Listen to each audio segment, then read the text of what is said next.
Hi students, मैं अश्विन। मुझे उम्मीद है आप सभी अच्छे होंगे।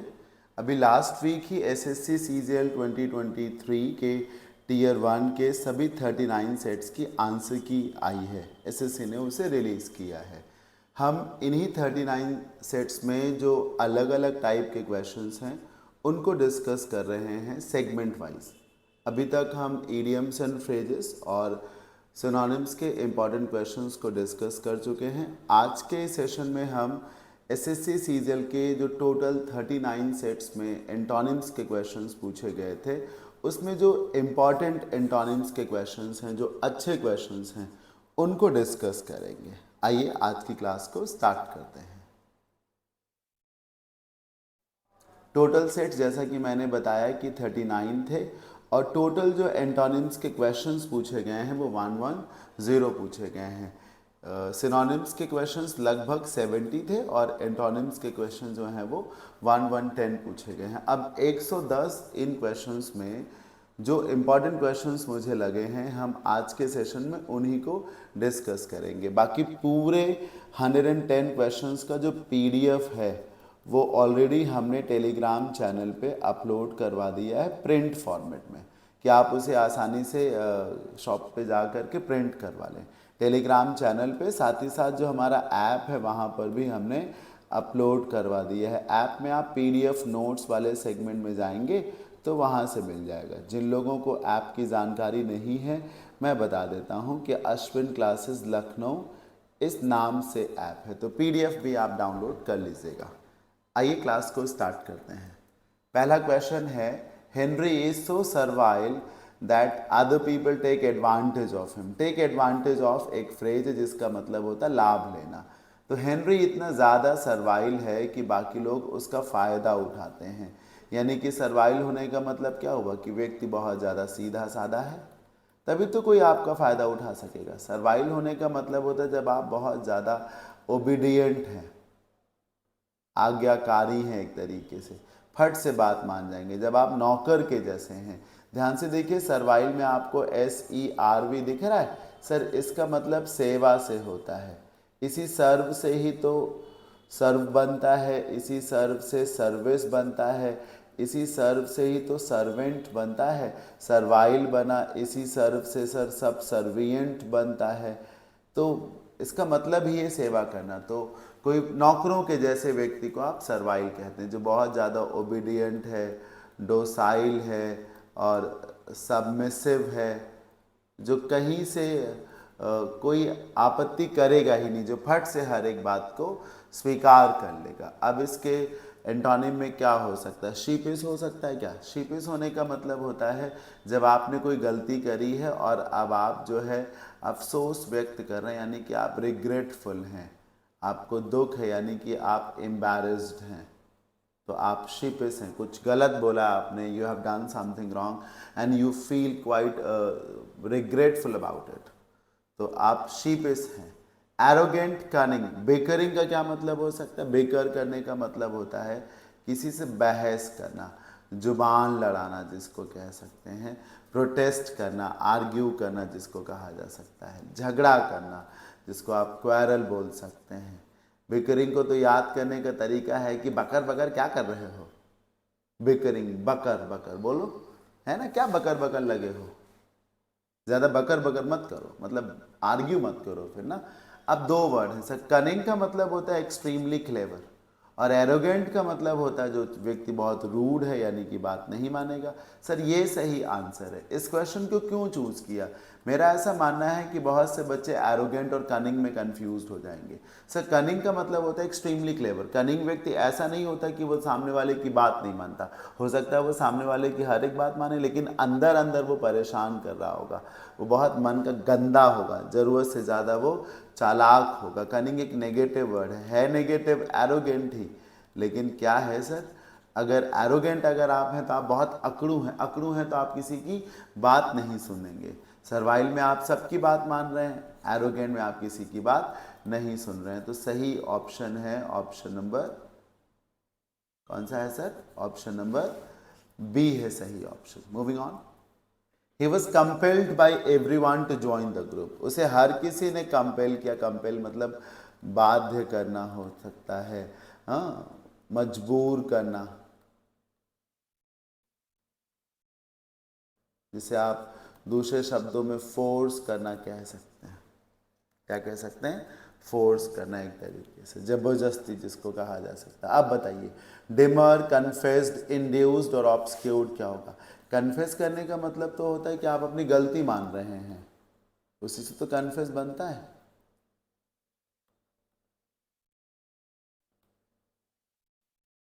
एडमिट वंस मिस्टेक्स, कन्फेशन इसी से बनता है। चीज़ों को ऑब्सक्योर करने का मतलब होता है चीज़ों को एक तरीके से अनक्लियर कर देना। ऑब्सक्योर का मतलब ही होता है make something even more complicated, और ज़्यादा पेचीदा बना देना, मेक इवन मोर कॉम्प्लिकेटेड, ये ऑब्सक्योर हो जाएगा। डिमर का क्या मतलब होता है? डिमर का मतलब होता है ऐतराज व्यक्त करना, जिसको आप ऑब्जेक्ट कह सकते हैं, प्रोटेस्ट कह सकते हैं, कन्फ्रंट कह सकते हैं, चैलेंज कह सकते हैं, हाँ, और डिसेंट कह सकते हैं। ऐतराज व्यक्त करना, नहीं हमको नहीं चाहिए। इंड्यूस का मतलब होता है सर कन्विंस करना। अब ये इसका सही एंटोनिम है। कंपेल में किसी काम को करवाया जाता है तो जबरदस्ती करवाया जाता है। इंड्यूस में आपसे जब किसी काम को करवाया जाता है तो आपको बहला फुसला करके, समझा करके, जब आप अपनी तरफ से रेडी हो जाते हैं तब किसी काम को आप करते हैं। तो इंड्यूस का सिनोनिम मतलब परसुएड जैसा हो जाता है,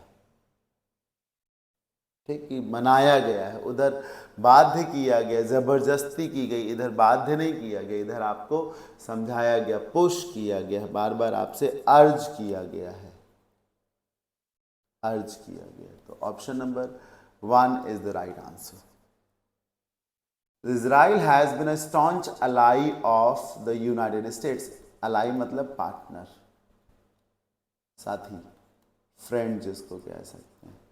इजराइल जो है यूनाइटेड स्टेट्स का पक्का वाला साथी है। स्टॉन्च मतलब होता है जबरा, जिसको आप फ्रेज में डाई हार्ड भी कहते हैं, DIE लिखा है, डाई हार्ड, जबरा, पक्का, सनकी टाइप का, बहुत स्ट्रॉन्ग जिसको कह सकते हैं। तो इजराइल जो है यूनाइटेड स्टेट्स का बहुत मजबूत साथी है, बहुत मजबूत। अब मजबूत का ऑपोजिट चाहिए सर, कंफ्यूज्ड क्यों होगा? अनस्टेडी, केयरलेस, आलसी को कहेंगे, लेजी को कहेंगे, लापरवाह को कहेंगे, कैजुअल हो जाएगा। अनस्टेडी का मतलब हो जाएगा इर्रेगुलर, अनियमित। रिजोल्यूट का मतलब हो जाएगा फर्म। अगर हमें सिनोनिम चाहिए होता स्टॉन्च का तो हम रिजोल्यूट को चांस दे सकते थे, पर हमें तो ऑपोजिट चाहिए। तो हम, स्टॉन्च का मतलब होता है कि आप परमानेंट हैं किसी चीज़ के, पक्का हैं, एक तरीके से रेगुलर हो गए हैं, आप स्टॉन्च सपोर्टर हैं किसी पॉलिटिकल पार्टी के, तो आप हमेशा जो है उस पार्टी का समर्थन करते हैं। तो आप ना स्टॉन्च हो जाएंगे तो फिक्स हो जाएंगे, परमानेंट हो जाएंगे, पंक्चुअल जैसे हो जाएंगे। ये बात मैं इसलिए कह रहा हूं कि इसका सही ऑपोजिट अनस्टेडी होगा।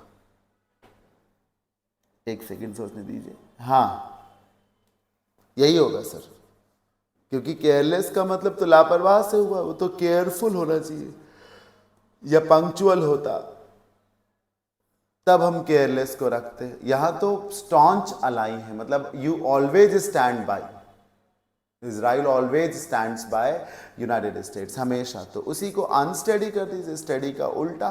स्टेडी मतलब किसी काम को आप नियम से करेंगे, लगातार करेंगे। अनस्टेडी मतलब कभी कभी करेंगे, नियम से नहीं करेंगे, तो वो चीज़ें अनस्टेडी हो जाएंगी। ऑप्शन नंबर सी या 3 सही आंसर है। डिरीजन, डिरीजन का मतलब होता है किसी की खिंचाई करना, किसी का मजाक उड़ाना, किसी की बेइज्जती करना, एक शब्द में मॉकरी जिसको कह सकते हैं। डिरीजन में किसी को आप बहुत सख्त शब्दों में हड़काते नहीं हैं, ऐसा नहीं कि आप मतलब भड़क जाते हैं उसको, एक तरीके से चुटकी लेते हैं, मजाक उड़ाते हैं जिसको आप कह सकते हैं, निंदा करते हैं लेकिन ह्यूमर के साथ, गुस्से के साथ नहीं सर, हंस हंस के बेइज्जती करते हैं, डिरीजन है ये। अब बताइए सर, मॉकरी का ऑपोजिट एडमिरेशन ही तो होगा। डिसइंटीग्रेशन का मतलब हो जाएगा अलग अलग कर देना, डिसइंटीग्रेशन का मतलब हो जाएगा सेपरेट कर देना। अलग अलग कर देना। इंटीग्रेट का उल्टा, इंटीग्रेट मतलब मिलाना, कंबाइन कर देना। डिसइंटीग्रेट में आप सेग्रीगेट कर देंगे, सेपरेट कर देंगे। एडमिरेशन, एस्टिमेशन तो अप्रेजल को कहेंगे, मूल्यांकन को कहेंगे, एनालिसिस को कहेंगे।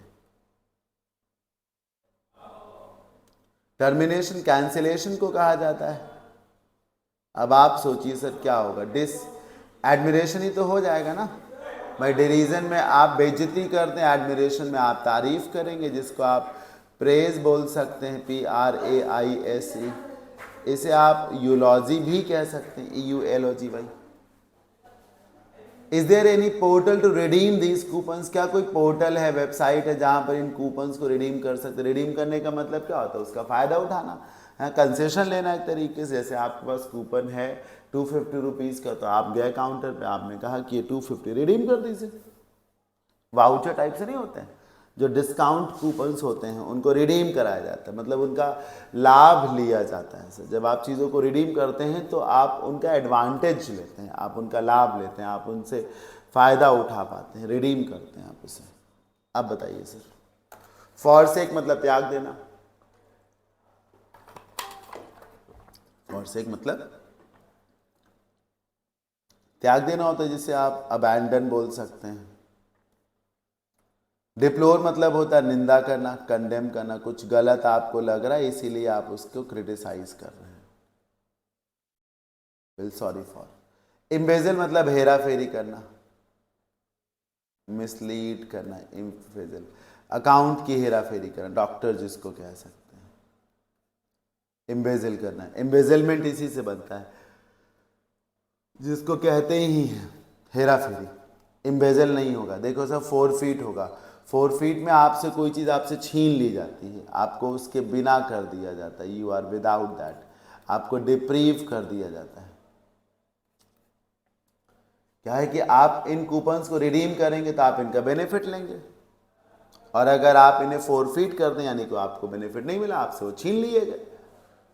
रिडीम में आप बेनिफिट उठा पाएंगे, 4 फीट में आपसे वो चीज़ छीन ली जाएगी, आपको देनी पड़ेगी, तो आप उसका बेनिफिट नहीं उठा पाएंगे। तो 4 फीट जो है इसका सही एंटोनिम है। फॉरसेक, डिप्लोर, इम्बेजल मैंने बताया ही आपको। इंडोलेंट सिंपल सा वर्ड है, ये तो मैंने इसलिए रख लिया ताकि एक वर्ड को याद करने का तरीका बता दूं आपको। इंडोलेंट को याद करने का तरीका, जब आप डोलना नहीं चाहते हैं, हाथ पैर आप डुलाना नहीं चाहते, इंडोलेंट, डोलना ही नहीं चाहते हैं, यानी कि बहुत ज़्यादा काहिल व्यक्ति को, जिसको आप लेजी बोल सकते हैं। Sluggish, lethargic. आप बताओ क्या होगा। स्लगिश तो सिनोनिम हो जाएगा, लेजी भी सिनोनिम हो जाएगा, एक्टिव हो जाएगा। अनस्किल्ड मतलब बेवकूफ हो गया, स्टूपिड जिसको कह सकते हैं, फुलिश कह सकते हैं। तो अनस्किल्ड, क्लमसी कह सकते हैं ना सर, ज़्यादातर आपको ये बोलना चाहिए। जब कोई किसी काम को बेकार तरीके से करे तो वो अनस्किल्ड है या क्लमसी है जिसको कह सकते हैं। तो इंडोलेंट मतलब काहिल आदमी को, आलसी व्यक्ति को बोलते हैं। ऑपोजिट आप एक्टिव रख लीजिए सर, फास्ट, एक्टिव, अलर्ट, तेज तर्रार, उसको कहेंगे आप क्या, एक्टिव कह देंगे। वैक्स, वैसे तो वैक्स मोम को कहते हैं, वैक्स कलर्स, ठीक, लेकिन मोम के इन रंगों से कॉपी किताबों को सजाया भी तो जाता है, समझ रहे हैं। सजाने का मतलब होता है उनको चीज़ों को बेहतर बनाना, उन्हें डेकोरेट करना, डिज़ाइन करना। वैक्स का मतलब ही होता है सर डेकोरेट करना, डिज़ाइन करना, इम्बेलिश करना। अब पॉलिश तो इसका सिनोनिम है। हाँ, पॉलिश का मतलब होता है चमकाना, और वैक्स में भी आप डिज़ाइन कर रहे हैं, इम्बेलिश कर रहे हैं, चमका ही तो रहे हैं। वेल का मतलब होता है दुख व्यक्त करना, रिग्रेट मतलब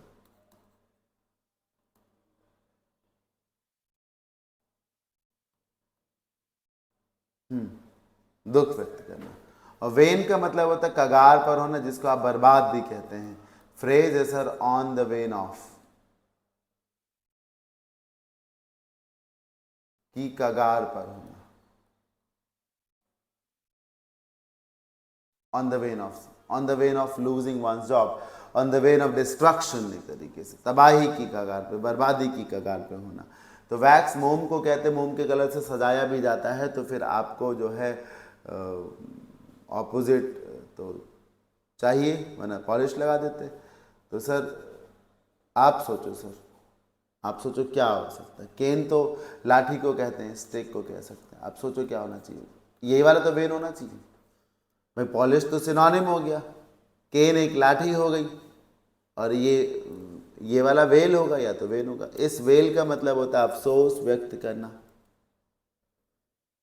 सुन रहे, घबराना नहीं, सॉरी दुखी होना, दुख व्यक्त करना। और उस वेन का मतलब हो जाएगा चीज़ों को बिगाड़ना, खराब करना, बर्बाद करना। जब वैक्स का मतलब सजाना धजाना है, वैक्स का क्या मतलब है, सजाना धजाना, तो एम्बेलिश करना, डेकोरेट करना। तो वेन का मतलब हो जाएगा एक तरीके से सजाना धजाना नहीं, उसको कोई डेकोरेट ना करना, बिगड़ा है, खराब है तो खराब रहने दो।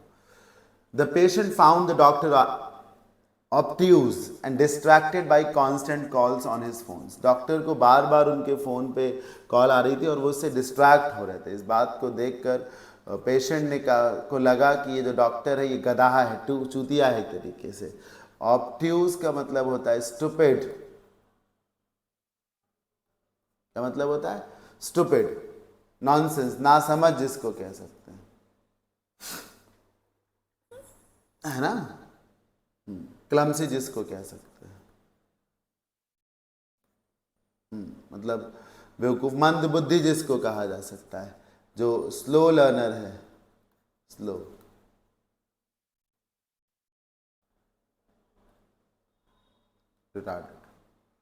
रिटार्डेड हो जाता है।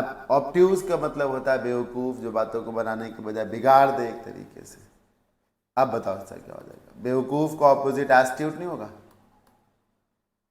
Sharp, sharp, quick.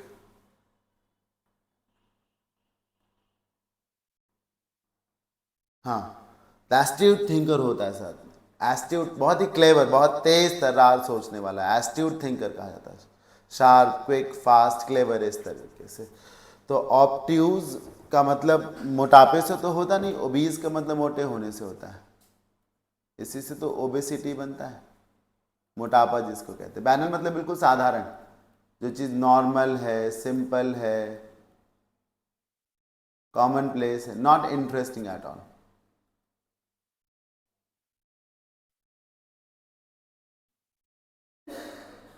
ठीक, बैनल सिंपल, बिल्कुल वर्ल्डली जिसको कह सकते, दुनियादारी से संबंधित, not interested in by,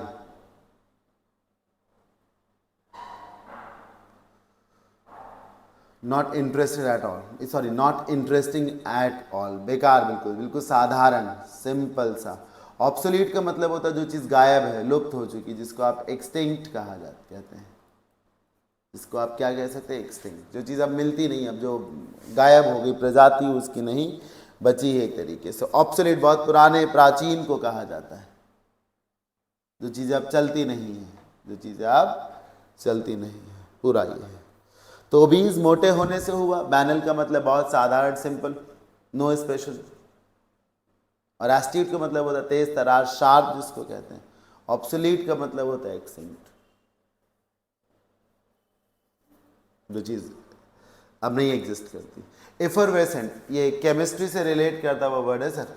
effervescent, बुलबुले जब फूटते हैं ना, क्या कहा मैंने, बुलबुले जब निकलते हैं तो उसी को इफरवेसेंस कहा जाता है। क्या कहा जाता है सर, इफरवेसेंस, बुलबुला का फूटना, उसी से इफरवेसेंट हो गया, उसी से इफरवेसेंट हो गया।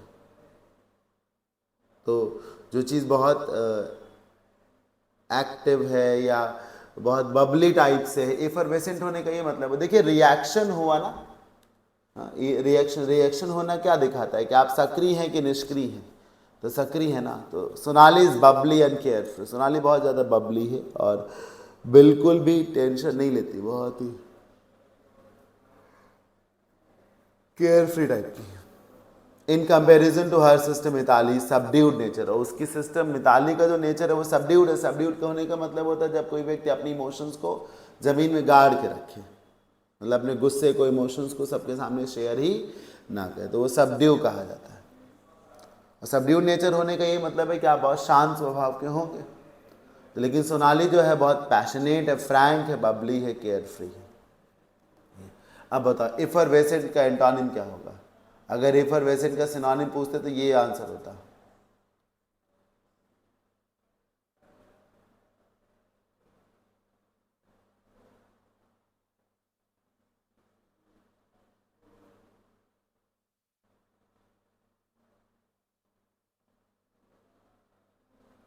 अब बताइए, तो केयरफ्री तो अलग बात होगी, बबली तो इफरवेसेंट का सिनोनिम हो, जिसको आप एक्टिव कह सकते हैं, फ्रैंक कह सकते हैं, कैंडिड कह सकते हैं। कंपैरिजन तो तुलना हो गया। सबड्यूड का ही मतलब होता है जब आप अपनी बातों को छिपाएंगे, दबाएंगे, मन की इमोशंस को सबड्यू करेंगे, एंगर को, ग्रीफ को, तो ब्रिंग डाउन जिसको कहा जा सकता है, ब्रिंग डाउन। वो बबली है, बहुत पैशनेट, एनर्जेटिक जिसको कह सकते हैं, केयर फ्री भी है। अगर कंपैरिजन करें उसकी सिस्टम मिताली के सबड्यूड नेचर से, तो बहुत कॉन्फिडेंट है, फ्रैंक है एक तरीके से, तो यही हो जाएगा sir Babli.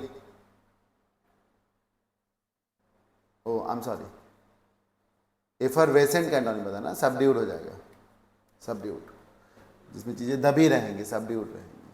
Seldom he had he been so joyous in his others happiness.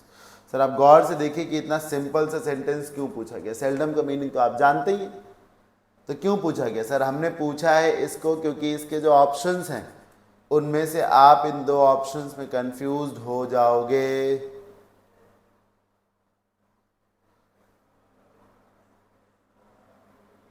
Frequently, occasionally, sound same right, एक जैसा ही मीनिंग लगता है आपको। सेल्डम का मतलब होता है बहुत कम मौक़ों पर, यदा कदा जिसको कह सकते हैं। तो अगर जैसे सिनोनिम चाहिए होता तो हम रेयरली लगा लेते हैं, बहुत रेयर केस में, और हार्डली बमुश्किल जिसको कहते हैं। फ्रीक्वेंटली और ओकेजनली में क्या अंतर है सुनिएगा सर। ओकेजनली में ये काम जो है समय समय पर होता है, और वो समय समय का मतलब है जैसे त्योहारों पर, त्योहारों पर। और ये जो फ्रीक्वेंटली है इसका मतलब होता है आए दिन, अक्सर। फ्रीक्वेंटली का मतलब क्या है? अक्सर, आए नहीं, आए दिन। तो आप सोचो सर, सेल्डम का मतलब यदा कदा हुआ, बहुत कम मौकों पर। ओकेजनली का मतलब हाँ बीच बीच में, समय समय पर, लेकिन फ्रीक्वेंटली उससे ज़्यादा होगा। अगर ओकेजनली में आप साल में 4 बार कहीं घूमने गए तो फ्रीक्वेंटली में आप साल भर में 10 बार घूमने जाओगे। तो सेल्डम ना के बराबर है ना, तो उसको आप ओकेजनली की तुलना में फ्रीक्वेंटली से देखिए कि अक्सर क्या होता है ना, कि हमेशा कभी नहीं, कभी कभी अक्सर, हमेशा यानी ऑलवेज, कभी नहीं यानी कि नेवर, कभी कभी यदा कदा मतलब सेल्डम, कभी कभी यानी कि फ्रीक्वेंटली हो जाएगा। आ गया समझ में? अक्सर होना चाहिए, अक्सर, हाँ, बहुत कम समय समय पर नहीं। इननेट का मतलब होता है नेचुरल, स्वाभाविक। सर नैट एक रूट है, नैट का मतलब होता है बर्थ, जन्म से संबंधित है नैट। आप जिस देश के निवासी हैं वहां जन्म से रह रहे हैं ना, तो उस आपको नेटिव कहा जाएगा। क्या कहा जाएगा? NATIV, native. सर इसी नैट से नेशनल बनता है, स्वाभाविक। तो जो चीज़ें इननेट हैं वो अपने आप होती हैं, स्वाभाविक हैं, एक तरीके से स्वाभाविक है। तो नेचुरल तो इसका सिनोनिम हो गया इननेट का, लेकिन आपको ऑपोजिट चाहिए ना, तो लर्नेड हो जाएगा। ध्यान से समझिए सर, इननेट में आप उन गुणों के साथ पैदा हुए तो इननेट क्वालिटीज हो गई, और लर्नेड में आपने वो चीज़ें जो हैं दुनिया समाज की मदद से सीखी हैं, तो वो लर्नेड हो जाएगा। तो जो चीज़ जिसके साथ आप पैदा ही हुए थे, जिन सुविधाओं के साथ, जिस योग्यता के साथ, वो तो इननेट है। और जो योग्यता आप यहाँ के सीखते हैं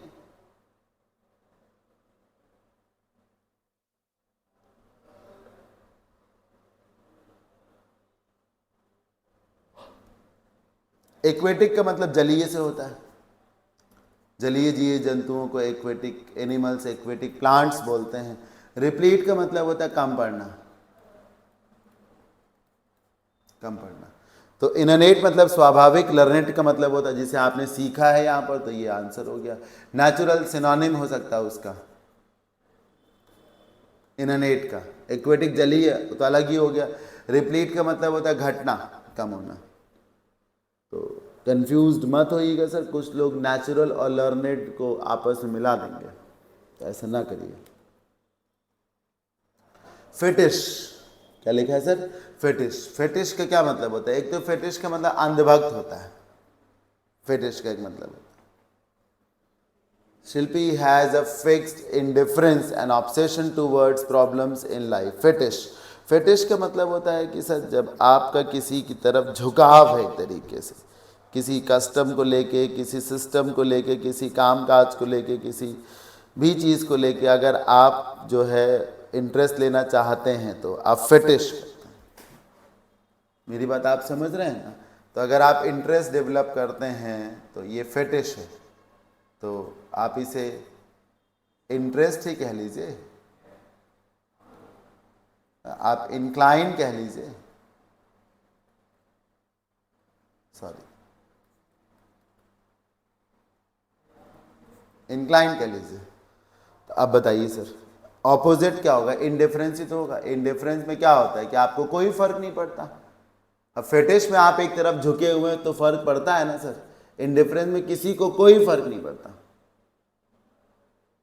ये है।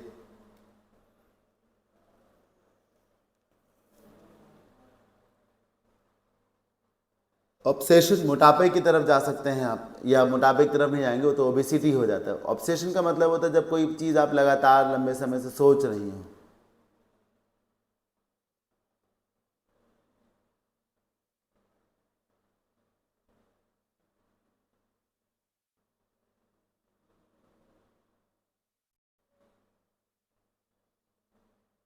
देखिए,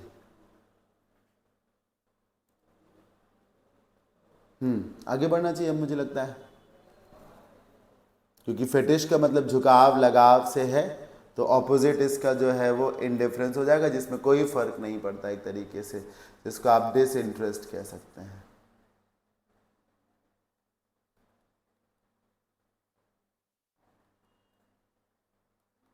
अनकंसर्न्ड कह सकते हैं, अप्रभावित, कोई फर्क नहीं पड़ता। ऑब्सेशन एक तरीके से लगाव को कहते हैं। ऑब्सेशन एक तरीके से गौर से देखेंगे तो फेटिश का सिनोनिम निकलेगा। ऑब्सेशन में आप भी किसी की तरफ झुकते हैं बहुत ज़्यादा। ऑब्सेशन हो सकता है पॉलिटिक्स को लेकर, ऑब्सेशन हो सकता है किसी पर्सन को लेकर के।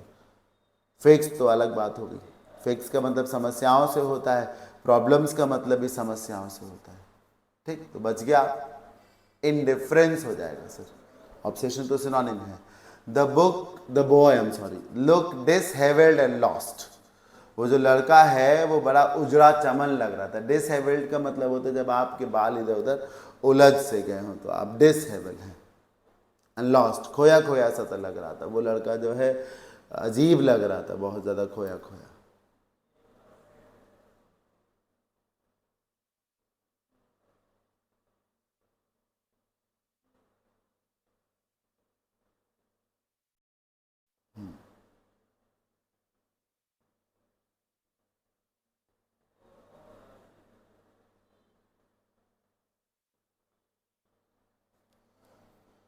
अब सोचिए सर, टाइडी,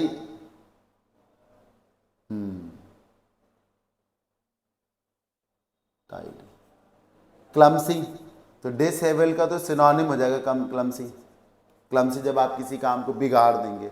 इनफ्यूरिएटेड का मतलब गुस्से से होता तो सर वो एंग्री हो जाएगा। एक्साइटेड का मतलब हो जाता है बहुत ज़्यादा ईगर या पैशनेट। थोड़ा सा अकल दौड़ाइए तो एक्साइटेड हो जाएगा। हाँ भाई, लड़का कैसा नज़र आएगा? या तो बहुत उजड़ा चमन, दुखी दुखी, उदास उदास, समझ रहे हैं? सब शक्ल बिगड़ी हुई होगी। या तो आदमी बहुत ज़्यादा पैशनेट, एक्साइटेड होगा, बहुत ज़्यादा खुश होगा तो एक्साइटेड रखिए सर। इन्फ्यूरिएटेड, एंग्री में आ गया। क्लमसी में आप चीज़ों को बनाएंगे नहीं, बिगाड़ देंगे। और टाइडी से कोई मतलब नहीं है।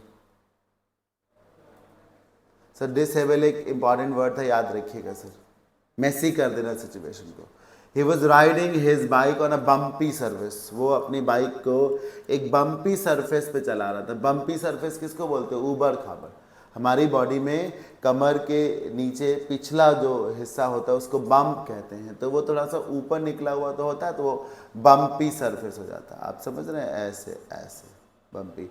आपने 3 इडियट्स वाला वो इमेज याद है, वो सीन याद है कि वो 3 लड़के बने होते हैं, उस पर बैठते हैं, वो स्टूल टाइप से होते हैं, बम्प बने हुए होते हैं उसमें। तो बम्पी का मतलब जिसमें चीज़ें हिले डुले, उबड़ खाबड़ हों। तो आप बताओ क्या करें? ऑपोजिट चाहिए सर। जर्की होगा नहीं, जर्क में झटका लगता है। अनइवन मतलब असमांतर, ये भी नहीं होगा, अनइवन। स्टेडी का मतलब होता है रेगुलर, बात रेगुलर की थी ही नहीं। चॉपी का मतलब होता है क्या? चॉपी का मतलब होता है एक तरीके से थोड़ा सा रफ, जिसको कहते हैं।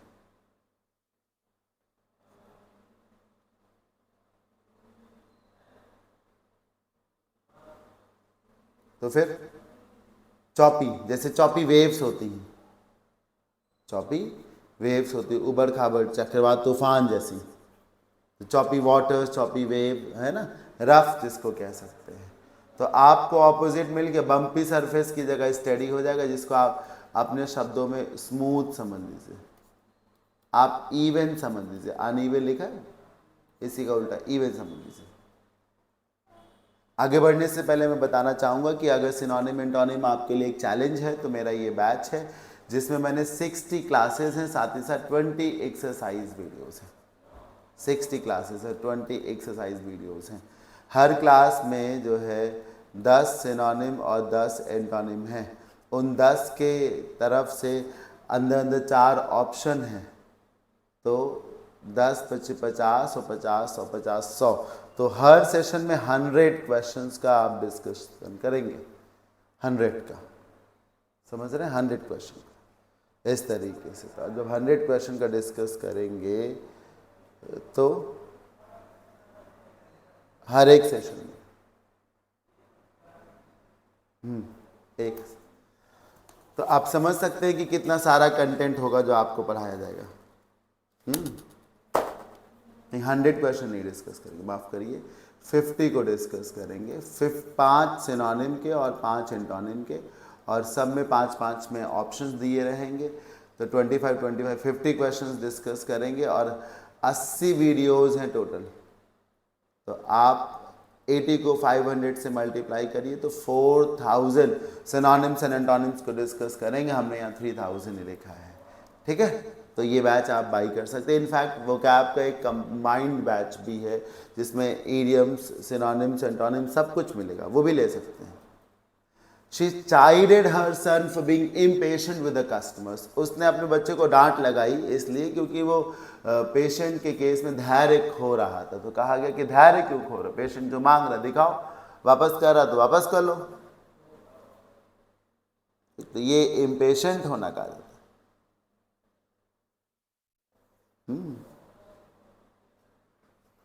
तो उसने कस्टमर को लेकर के जो है वो झगड़ा कर रहा होगा, परेशान कर रहा होगा। इस बात को लेकर जो है उसने अपने बेटे को क्या किया सर? डांट लगाई, फटकार लगाई, जिसको कहा जा सकता है। अब जब डांट लगाई, फटकार लगाई, तो चाइल्ड लिखा हुआ है, इसे आप बिरेट भी कह सकते हैं, पीटा जिसको कह सकते हैं, बिरेट, डांटना फटकाना जिसको कहा जा सकता है, जिसको आप रिब्यूक कह सकते हैं। अरे नीचे लिखे तो हैं, स्कॉल्डेड डांटना, रिव्यूक फटकार लगाना, रिप्रूव का मतलब भी फटकार लगाना जी। रिव्यूक माना गुस्सा करना, रिव्यूक करना। स्कॉल्ड डांटना, फटकार। रिप्रूव का मतलब भी होता है ऐतराज करना। तो आपको ऑपोजिट चाहिए सर। चाइल्ड में आपने डांटा फटकारा है, तो अपलॉड में आप तारीफ नहीं करेंगे, दुलार करेंगे, जिसको आप प्रेज करना कह सकते हैं। क्या कह सकते हैं सर? प्रेज करना, तारीफ करना कह सकते हैं। डिसएनफ्रेंचाइज अच्छा वर्ड है सर। सर फ्रेंचाइज जब किसी को दी जाती है तो एक राइट उसको दिया जाता है, एक अधिकार उसको दिया जाता है, एक लोगो, एक बैज उसको दे दिया जाता है। और वही बैज जब किसी से ले लिया जाता है तो उसको डिसएनफ्रेंचाइज कर दिया जाता है। यूजुअली संस्थाओं के केस में ऐसा ज़्यादा है।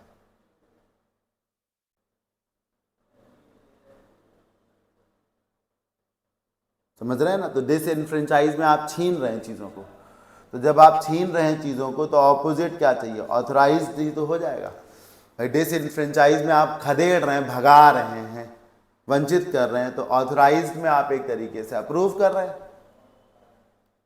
ठीक, हाँ अप्रूव कर रहे हैं, इस तरीके से हो जाएगा। और पावर्स ताकत को कहेंगे, डिसेबल्ड आप जानते ही हैं दिव्यांगजनों को कहा जाता है।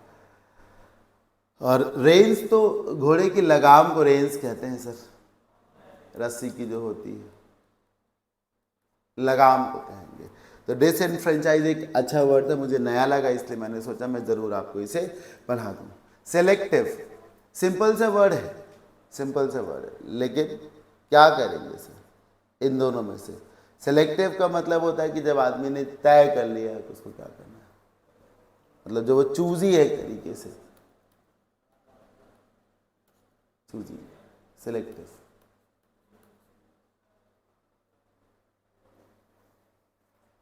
अब बताइए क्या होगा, नहीं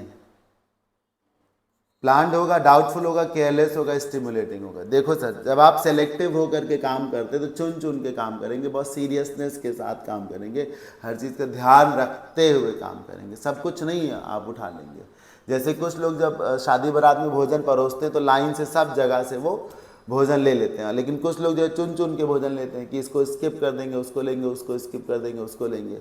तो वो एक तरीके से क्या करते हैं, सेलेक्टिव हो करके फूड को अपने लिए सर्व करते हैं। तो बस वही बात है, सेलेक्टिव।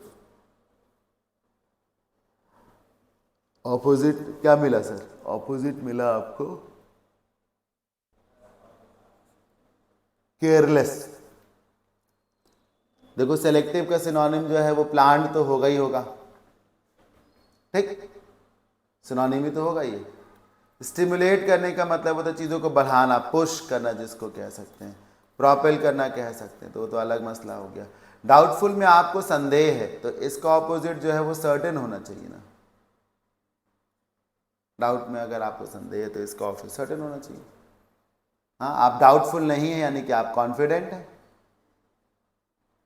आप डाउटफुल नहीं यानी कि आप श्योर हैं।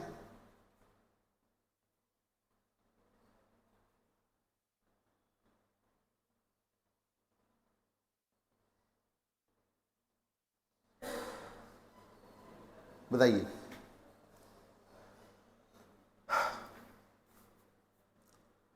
तो मैंने वही बात बोली ना कि जब आप सेलेक्टिव होकर के किसी काम को करेंगे तो ये करेंगे वो करेंगे, और केयरलेस में आप बहुत चूजी होकर नहीं करेंगे, कहीं से कुछ भी छोड़ दिया, कुछ भी पकड़ लिया, कैसे भी।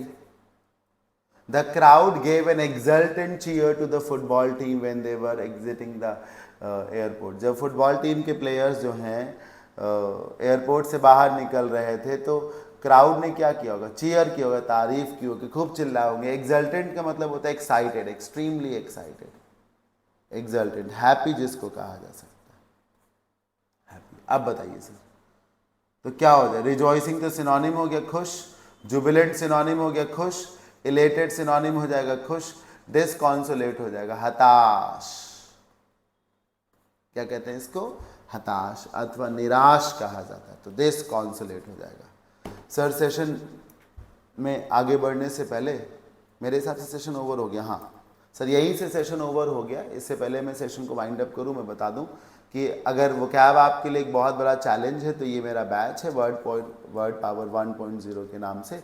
इस बैच में synonym, antonym, idioms, phrases, one word, proverb, है ना, रूट वर्ड, हाँ, कंफ्यूजिंग पेयर्स, वोकैब से संबंधित A to Z इसमें है। ये बैच 999 में है, आपको जब मन करे तब आप इस बैच को बाई कर सकते हैं। ये आपकी वोकैब की प्रॉब्लम को जड़ से समाप्त कर सकता है। तो इस सेशन में इतना ही।